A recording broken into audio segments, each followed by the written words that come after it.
Okay, so good morning, all of you, and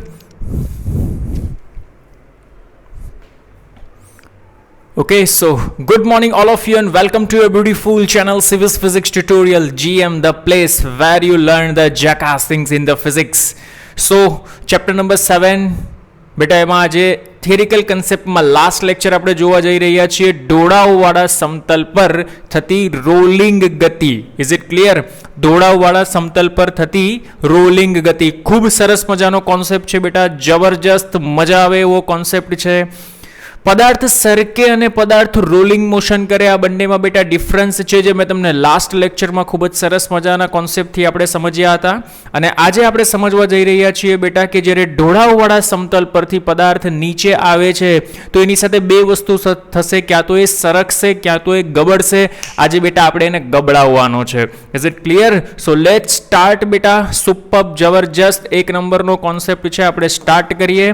સો ઢોળાવવાળા સમતલ પર થતી રોલિંગ ગતિ.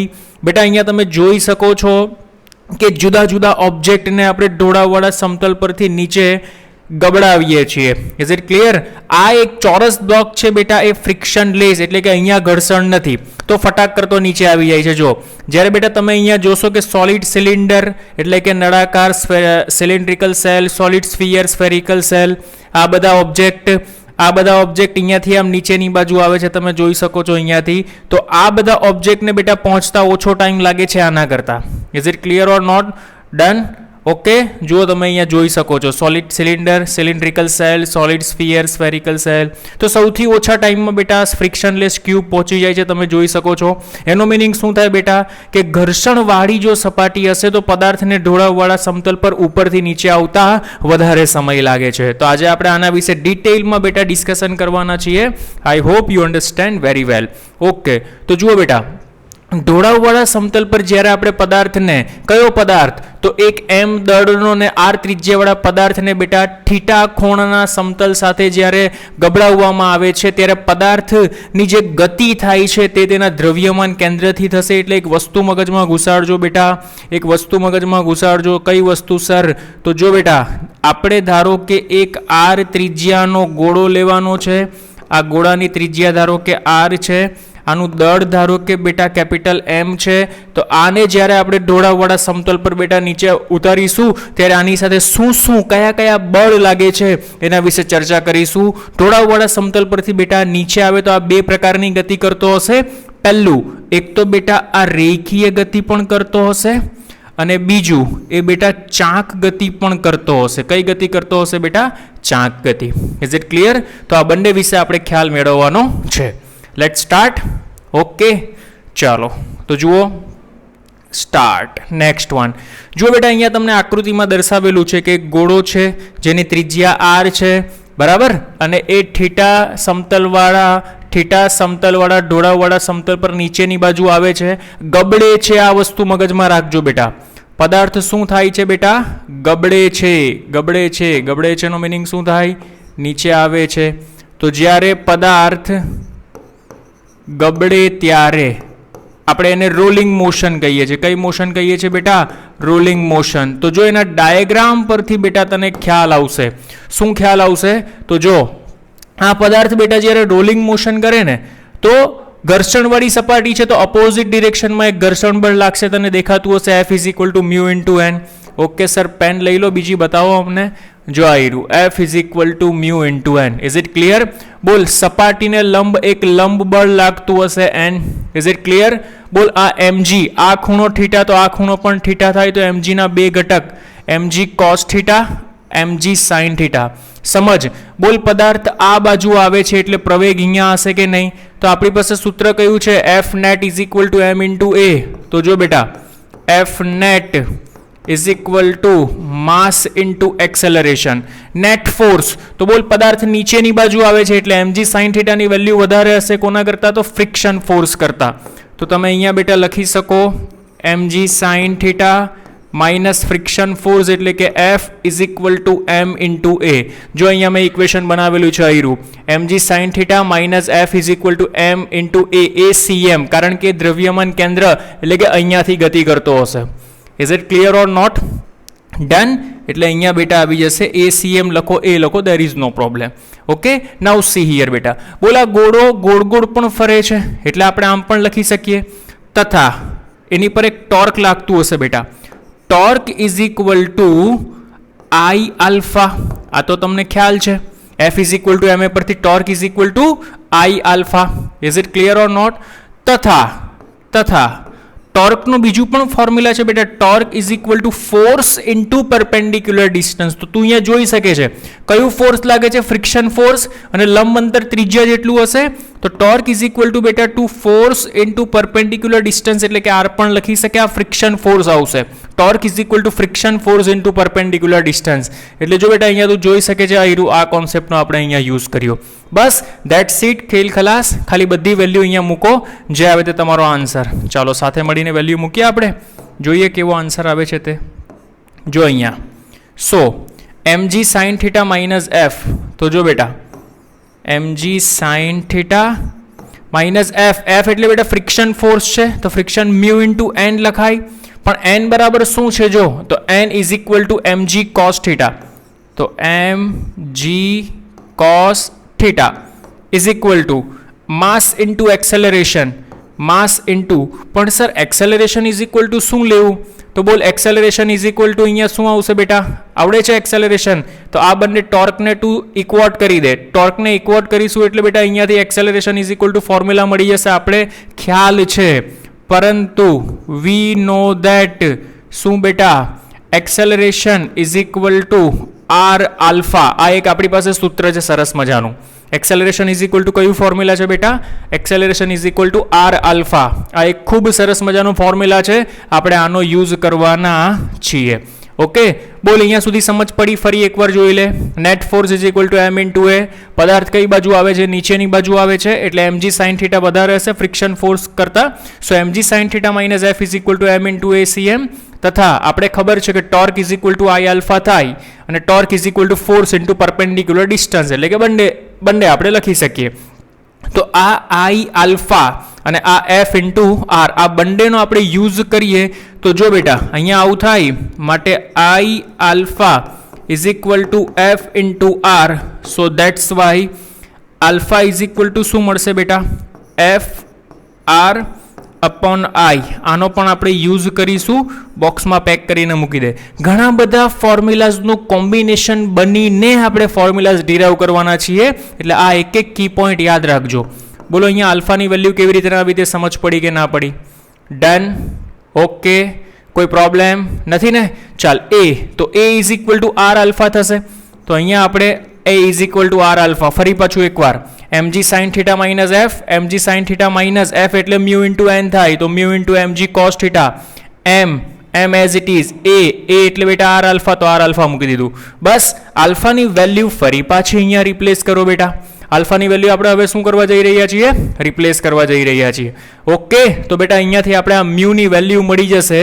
એ મ્યુની વેલ્યુ કેટલી મળે છે? તો મ્યુ આપણે સમથિંગ, સર પહેલાં એક કામ કરીએ તો આપણે ખાલી પહેલાં ફ્રિક્શન ફોર્સ જ શોધવું છે, તો ફ્રિક્શન ફોર્સ શોધી નાખીએ. No problem. Okay, just a minute. આમાં ઇરેઝર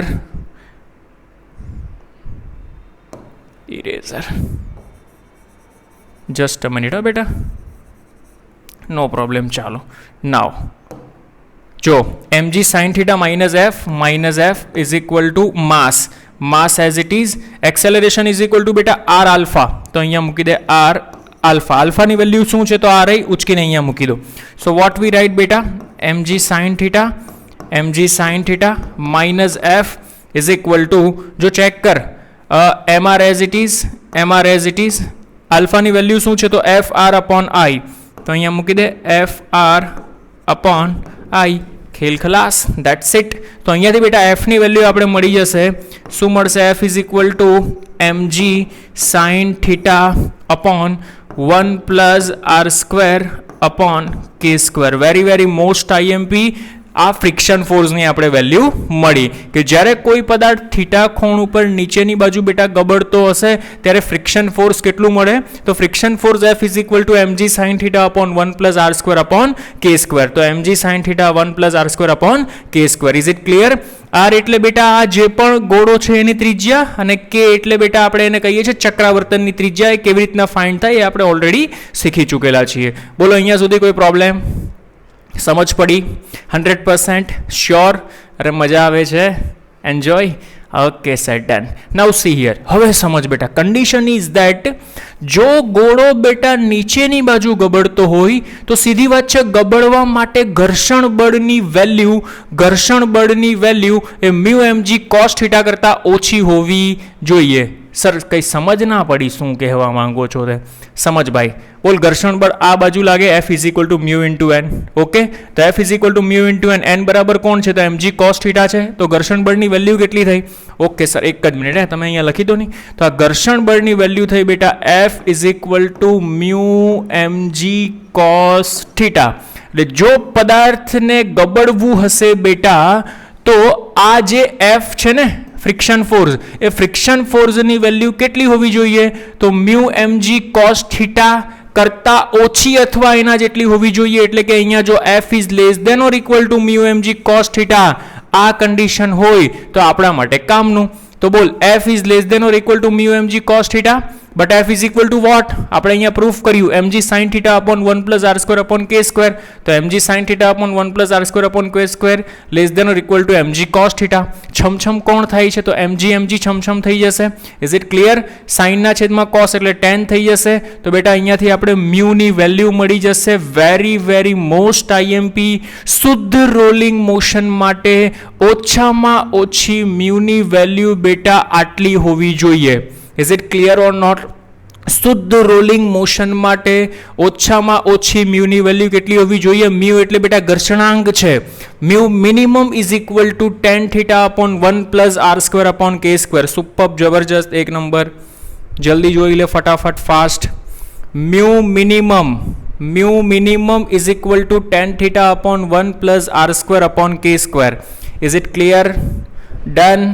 સમજાય છે? સમજાય તો બોલો યસ સર.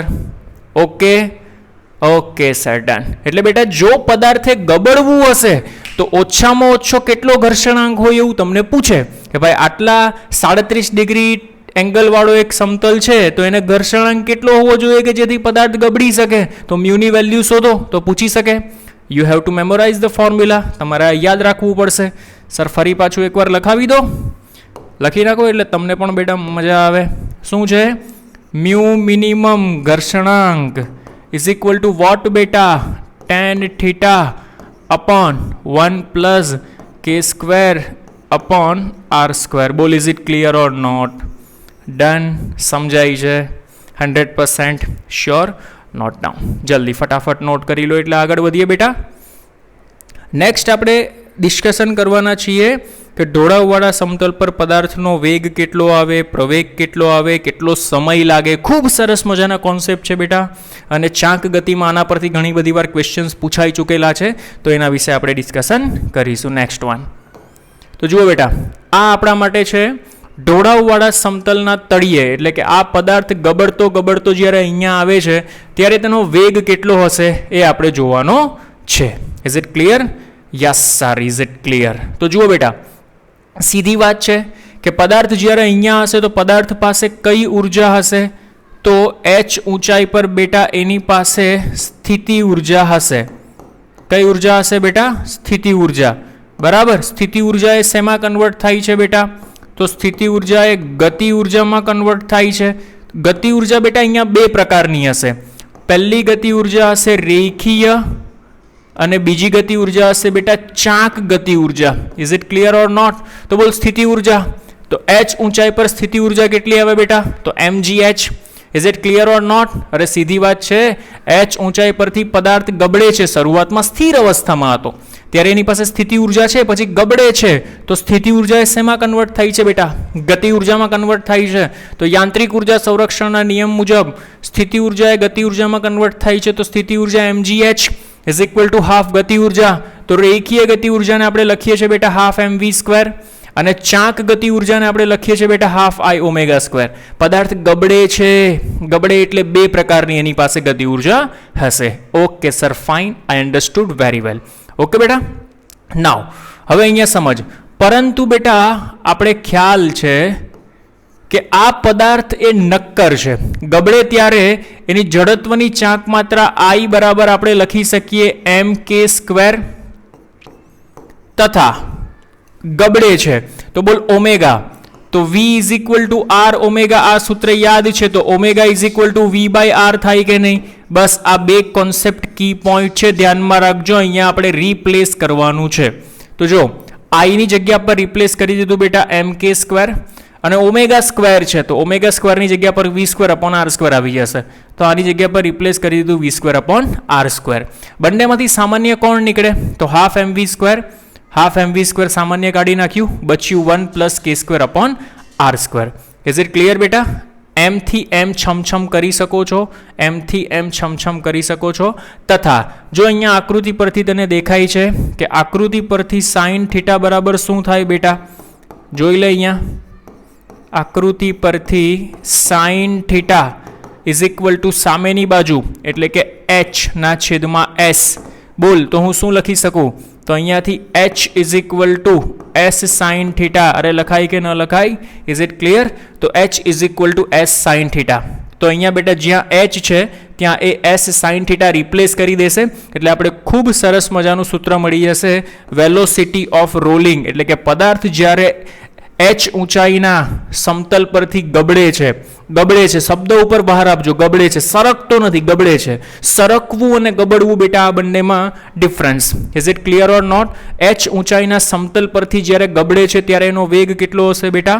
તો √2gh/1 + k²/R². અરે સીધી વાત છે ભાઈ, અહીંયાથી m ને m છમછમ કરી નાખો, 2 ને અહીંયા આવવા દો, V² ને કરતા બનાવો. તો V² ને કરતા બનાવશો બેટા એટલે કે આ વર્ગમૂળ નહીં આવે, સ્ક્વેરને સામેની બાજુ જવા દો એટલે વર્ગમૂળમાં આવી જશે, √2gh/1 + k²/R². h શું છે? ઊંચાઈ. પદાર્થ કયા રસ્તા પર ગબડે છે? આ રસ્તા પર. મારે આ અંતર જોઈએ છે તો આ અંતર કેટલું આવે? તો એ અંતર આવશે s sin θ. એટલે h ની જગ્યા પર મૂકી દીધું s sin θ. Very most IMP formula બેટા, સુપર્બ, જબરજસ્ત, એક નંબર. જ્યારે પદાર્થ ઉપરથી નીચે ગબડે ત્યારે તમારે આ ફોર્મ્યુલા યાદ રાખવાનું. તમને એવું પૂછશે કે જો આપણે પહેલી જ સ્લાઇડ જોઈ બેટા, ફર્સ્ટ સ્લાઇડ ક્યાં ગઈ? અહીંયા. આમાં જો આટલા બધા ઓબ્જેક્ટ નીચે આવે છે, તમને 4 ઓબ્જેક્ટ આપેલા હશે બરાબર. બધા ઓબ્જેક્ટની k²/R² ની વેલ્યુ તમને ખબર હોવી જોઈએ. એ k²/R² ની વેલ્યુ મેં તમને લાસ્ટ લેક્ચરમાં એક કોષ્ટકમાં ડ્રો કરીને બતાવેલી. એ વેલ્યુ તમારે વેગમાં મૂકવાની એટલે તમને અહીંયાથી ખ્યાલ આવશે કે કોણ સપાટી પર પહેલું પહોંચે છે. Is it clear or not? કોણ સપાટી પર પહેલું પહોંચે છે? જેનો વેગ વધારે એ પહેલો પહોંચશે, જેનો વેગ ઓછો એ પછી પહોંચશે. Is it clear or not બેટા? ડન? Okay sir, done.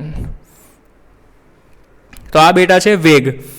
જો આ રોલિંગ માટે છે, ધારો કે પદાર્થ બેટા સરકતો હોય તો સમજ, જ્યારે બેટા પદાર્થ સરકતો હશે ને ત્યારે k²/R² ની વેલ્યુ 0 થઈ જશે. તો બોલ k²/R² ની વેલ્યુ 0. તો આ રોલિંગ માટે છે, પણ સરકતો એટલે સ્લાઇડ કરતો હશે ત્યારે બેટા છેદમાં 1 + 0 એટલે 1 બચે. તો સ્લાઇડ કરે ત્યારે બેટા ઓનલી √2gh થાય એટલે કે 2gs sin θ લખી શકો. એટલે વેરી મોસ્ટ IMP કેસ બેટા કે સ્લાઇડિંગમાં વેગ વધારે હશે રોલિંગ કરતા. એ તો મેં તને પહેલી જ સ્લાઇડમાં બતાવ્યો કે પહેલો જે ચોરસનો બોક્સ હતો એ બોક્સ બેટા સરકતો હતો, ગબડતો નહોતો, તો એનો વેગ વધારે હતો જ્યારે બાકીના ઓબ્જેક્ટ કરતા. Is it clear or not? અરે સમજાય છે? સમજાય તો બોલો યસ સર. ડન? 100% શ્યોર? ખૂબ સરસ મજાનો, સુપર્બ, જબરજસ્ત, એક નંબરનો કોન્સેપ્ટ છે બેટા, ધ્યાનમાં રાખજો. ફોર્મ્યુલા ડાયરેક્ટલી યાદ રાખજો. અમુક ફોર્મ્યુલાઝના બેટા લિસ્ટ બનાવતા રહેજો, MCQ સોલ્વ કરવા માટે આપણે ડાયરેક્ટલી કામ લાગશે બરાબર. ફિઝિક્સ એ બેટા કોન્સેપ્ચ્યુઅલ ગેમ છે, પણ કોન્સેપ્ચ્યુઅલ MCQ સોલ્વ કરવા માટે આપણે એટ અ ટાઈમ ફોર્મ્યુલા બનાવવા નથી બેસવાના. એટલે આપણી મેમરી પણ થોડી શાર્પ હોવી જોઈએ કે ફોર્મ્યુલા આપણે ફટાક કરતું માઇન્ડમાં ક્લિક થાય. અને એ ક્લિક બેટા જેટલી વાર પ્રેક્ટિસ કરશો, જેટલી વાર તમે રિટર્ન પ્રેક્ટિસ કરશો